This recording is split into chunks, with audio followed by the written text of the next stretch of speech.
May sasagutin tayong katanungan ngayon kung ano ba daw yung APSAT. Okay. Paki-follow, like, and share naman mga kabady.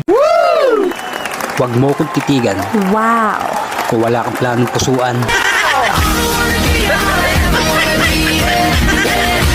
Magandang araw sa inyong lahat mga kabady.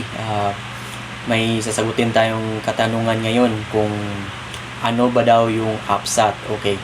Ang APSAT mga kabady ay ito isang exam na kailangan nating maipasa para maka-apply tayo sa AFP.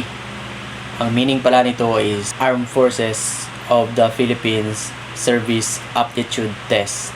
Yun po ang meaning ng mga buddy na kailangan natin na maipasa para maka-apply tayo sa anumang ahensya ng AFP mga buddy.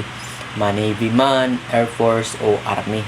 Pwede tayo mag-apply pag makapasa tayo dyan mga buddy. So, yun mga buddy. Sana'y nakatulong sa inyo. Sa mga baguhan dyan, sa mga bagong graduate na mga senior high school, pwede kayong mag-apply mga kabady. Pumunta lang kayo sa pinakamalapit na division sa inyo or base ng Navy or Air Force.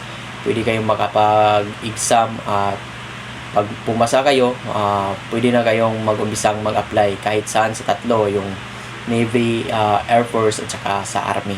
Yun lang mga kabady. Good luck and God bless sa inyong lahat.